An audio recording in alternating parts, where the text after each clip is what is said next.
Today we're making a dish that I can't possibly use the name on the internet. Let's just call it creamed beef on toast, or SOS. This was served to millions of soldiers over the last 100 years in various wars and has become very popular. You can even get it today in the frozen sections of the supermarket, or even on the dried section. So today the challenge is one of us is making it from home ingredients. And let me guess, you have managed to find a frozen version. I am so happy to see you've gone back to form.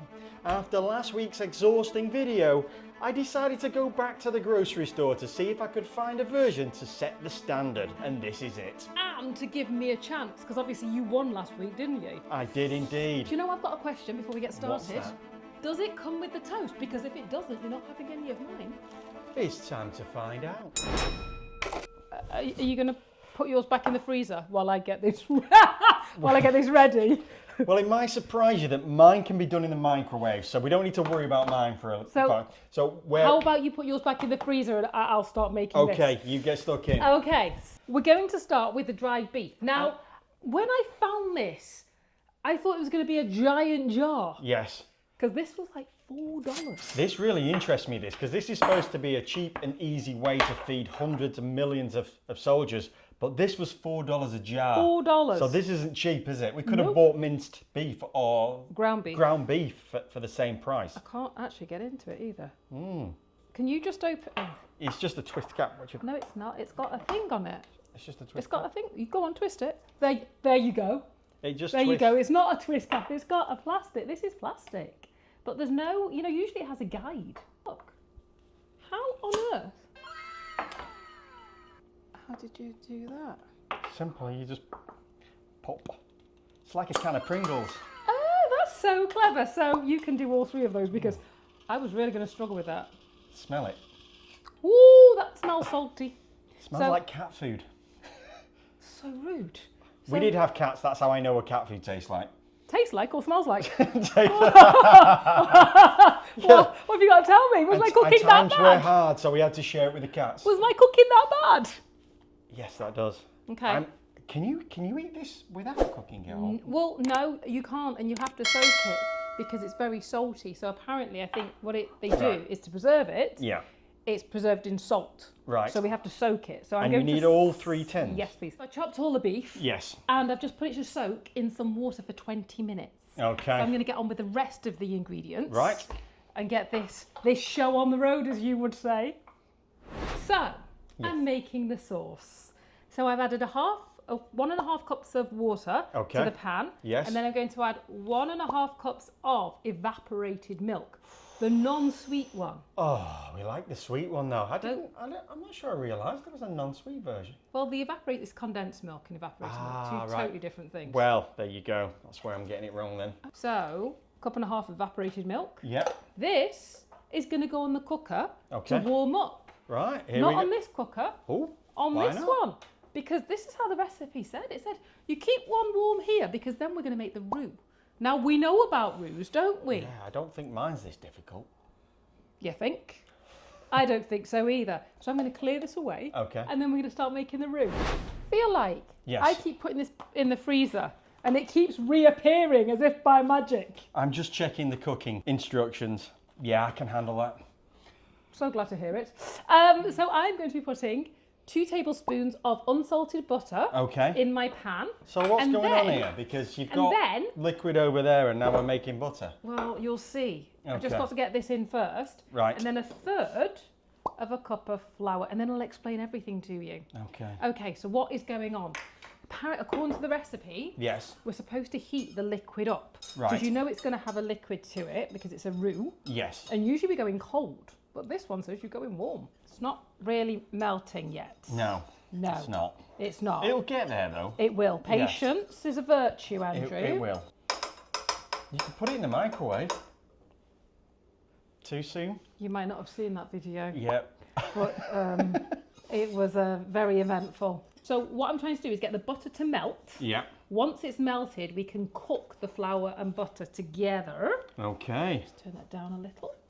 So these pans have had some work over the years, haven't they? These were a wedding present. These were a wedding present. I don't know why I've just said exactly what you said, but I don't know. It's like you're reaffirming that it was definitely was. a wedding present. I did not purchase these myself. And how many years ago was that? 23 and a half, So darling. these are 23-and-a-half-year-old pans. Yeah. And they look pretty good considering. They do. Maybe we could speak to Le Creuset because apparently they have a lifetime warranty on them. Yes. So maybe Le Creuset, we could send these back. Yes. Because they're kind of burnt Yes. at the bottom, and I don't know how to get the ceramic back to how it was. I don't know whether you can. I don't know. Let us know in the comments if you've got any ideas on how we can fix it, or if it's just a case of we need to buy new Le Creuset parts. Let us know in the comments if there's any way to fix this without having to buy a new set. A new set of Le Creuset parts? These were expensive when we got married 23 years ago, so I'd hate to think how much they are now. Oh, there'll be thousands. For a whole set, it'd be thousands. Yes. I think when we got our set, it was about £1,000. Like $1,300 in today's money? Yeah, and we put them on the register. Nobody bought us the full set. We got little bits and pieces. We did, because that was the whole point of the register. Because I thought if I put a pan, somebody can bring us a pan, or people can club together and buy us a pan, and they did. We had a wedding list, and everything was Nicola's. Decided what she wanted. I think I put one thing on there, didn't I? Lies. I think you put a TV on there. I put a TV on there, and guess what? We got the TV as well. Somebody bought that. We've got very nice friends and family. We have indeed. Okay, so this has been cooking for about a minute. Okay. So I think we're almost ready to go in with the warmed up milk and water mixture. Oh, smooth and creamy. It is going very smooth, isn't it? Oh, I got a bit handsy then. It did, didn't it? I can't believe how smooth it is going. And I've got questions. Because you know evaporated milk, it's quite a rich milk on its own. Yes. And I know we diluted it with water. Yeah. But I'm wondering if the reason that it was evaporated milk was used was because if you're at war, you can't really get hold of, I'd assume, just fresh milk. So having it in a tin. Yes, it would definitely prolong the life of it, wouldn't it? Which I suppose was the most important thing. Yeah, because you don't want your soldiers getting food poisoning. No, which is I think why they did the dried salted beef, because it lasted so much longer. Well, you could make this if you had a camping stove, couldn't you? Yeah.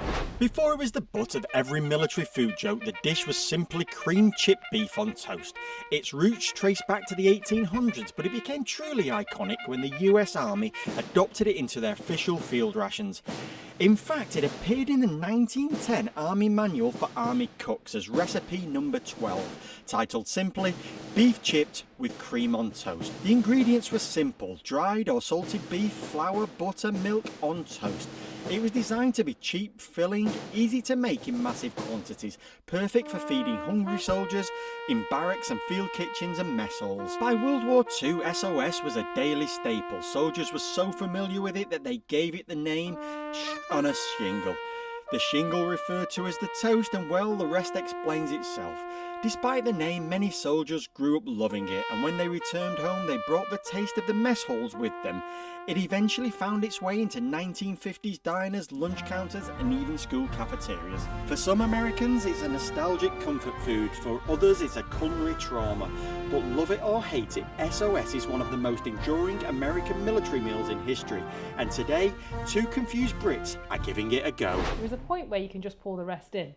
I'm not quite sure when we're going to get to that point.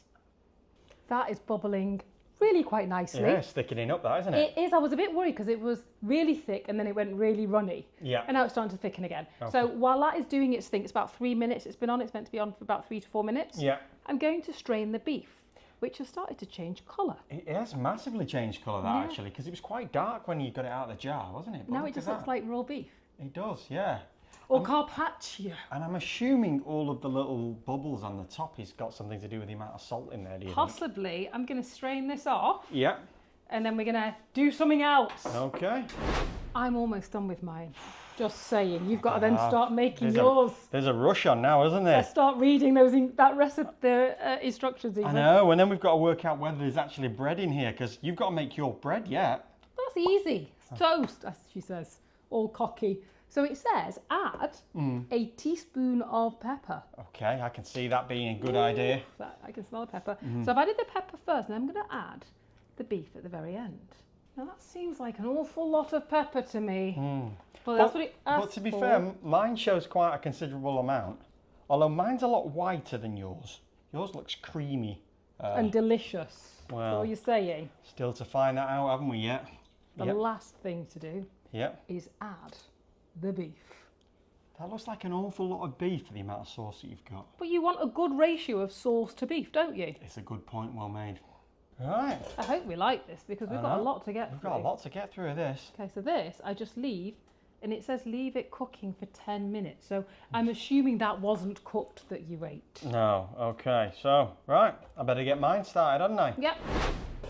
Do I get to sit down then? Or just watch you, You still got your toast to make. Well, you might need some toast, so, you know, let's find out. So Stouffel's is the only one I could find in the supermarket that does creamed beef. So let us know if there is another version. But I'm going to open mine now so we can see what what we're working with. How can you open it like that? It's like sacrilege, man. Oh. Oh, it's all in a tray. Huh. Mmm.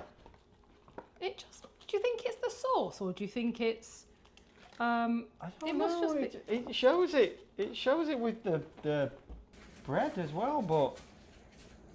Oh no! This is a serving suggestion. Oh no! So we're sharing that bread. No. I mean, you told me that I had a hard part to go. I had to toast this. So what are you going to do with yours, Andrew? Well, if we both have the same toast, then we at least know whether the sauce is any different. I also have questions when it comes to the toast. Do you butter the bread or not?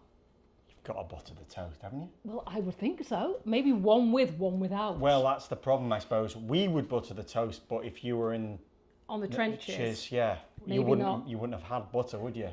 No, that's very true. So maybe just right, it's got sauce. So they're your instructions. Can I have some of that bread? You're going to need it. We have both. Yes. In front of us. And first of all, yes, there's a definite colour difference. There is a significant colour difference, isn't there? But that is because evaporated milk is kind of that brown colour, isn't it? Yes, yeah. Mine is just white, isn't it? Just a white liquid. So I think we'll go with mine first because mine is as basic as it gets. Okay, and that's probably what they would have had, though, wouldn't they? Yes. Ration times, if you're serving, it's not going to be homemade. Well, maybe, I don't know. No, a la carte like yours, sweetheart. Well, I don't know if I'd say a la carte. Let me serve you some of mine. Okay, I'm going to use one of my pieces. I'm going to use a smaller one for that one. So this took 4 minutes, full power. Then you take the plastic off after you've perforated it. Yeah, you can talk and serve. And then, I can't do two things at once. I'm a gentleman. And then you put it on with the lid off, the plastic off for another minute. Just in case you ever want to know how to make it. Okay. Do you want some more? Little bit on there, thank you. And this was quite a small portion. So, I wonder what they're going to taste like.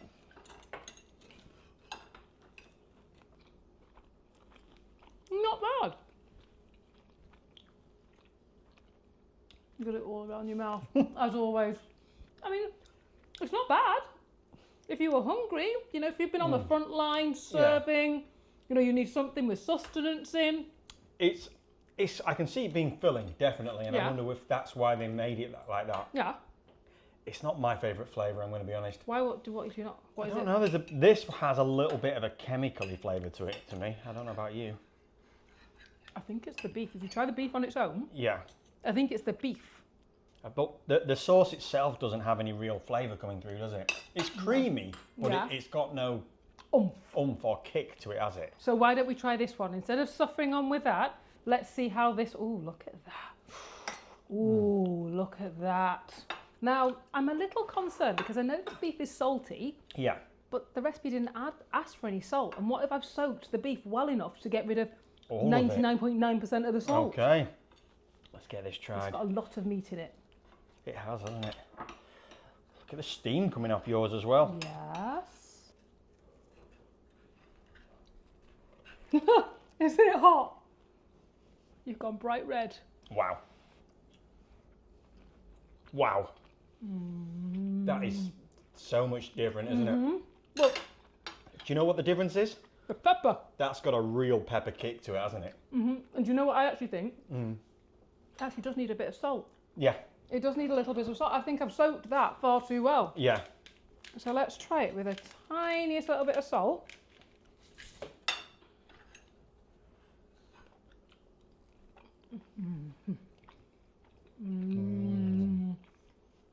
Do you know what? That, with a biscuit and gravy on, now you're talking. Biscuit, this on there. Yeah. Tell me, do you ever do that? Do you ever have SOS or creamed beef on a biscuit? And do you know what I've also seen? What? The same sauce, Yeah. but using minced beef or ground beef. Oh. I bet that would be nice as well. So let them know in the comments if you've ever had this before, if you would have it. And also, YouTube thinks you might want to watch one of these videos.